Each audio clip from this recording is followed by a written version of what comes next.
السلام علیکم ورحمۃ اللہ وبرکاتہ۔ ناظرین کرام، آپ کے سامنے آج سلام کے تعلق سے کچھ گزارشات عرض کرنی ہیں۔ سب سے پہلے یہ کہ ہم سلام جو کرتے ہیں وہ سنت ہے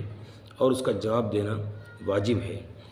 سلام کے اندر بہت سارے مواقع ایسے آتے ہیں سلام کرنے کے تعلق سے کہ جب ہم اس حالت میں ہوتے ہیں کہ ہم سلام نہیں کر سکتے ہو کسی کو، جیسے کوئی شخص نماز کے اندر مشغول شخص کو، اسی طرح سے تلاوت کرنے والے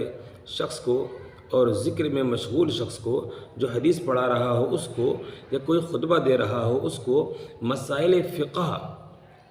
کی تکرار اور مذاکرہ کرنے والے شخص کو، جو مقدمے کے فیصلے کے لیے بیٹھا ہوا ہو اس کو،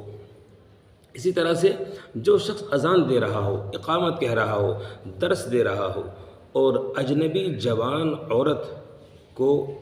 بھی سلام نہیں کرنا چاہیے، اس میں فتنے کا اندیشہ ہوتا ہے۔ اسی طرح شطرنج کھیلنے والے شخص کو اور اس مزاج کے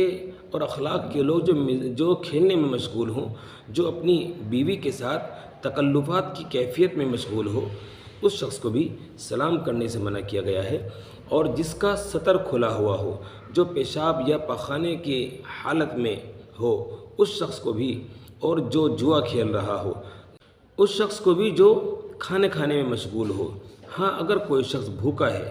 اور بھوک کی حالت کی وجہ سے وہ پریشان ہے اور اس کو معلوم ہے کہ میں اگر سلام کروں گا تو یہ مجھے کھانے کو پوچھے گا تو میرا جو ہے کھانے کا مسئلہ حل ہو جائے گا، تو اس شخص کو وہ سلام کر سکتا ہے، اس میں گنجائش دی گئی ہے۔ اسی طرح گانا بجانے والے شخص کو اور کبوتر بازی کرنے والے شخص کو، کتنا اہم مسئلہ ہے، یعنی کبوتر بازی بھی ایسا ایک مشغلہ ہے جو ناجائز بھی ہے اور فضول کام ہے، تو ایسے شخص کو بھی سلام نہیں کرنا چاہیے کہ اس کو پتہ چلے کہ بھائی میں غلط کام کر رہا ہوں۔ اور اس کے علاوہ اور بھی بہت سارے جو علماء نے اصول اور بہت سارے جزیات بنائے ہیں۔ خلاصہ یہ ہے کہ جو لوگ کسی اہم کام میں مشغول ہوں اور کہ سلام کرنے سے ان کے اس کام میں خلل واقع ہوتا ہو، یا جو لوگ فسق و فجور کے کام میں مصروف ہوں، یا جن کو سلام کرنا تقاضائے حیا کے خلاف ہو،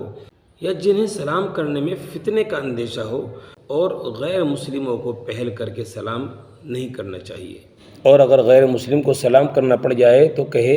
السلام علی من اتبع الہدی، اور وہ سلام کریں تو ان کے جواب میں حداک اللہ یا وعلیکم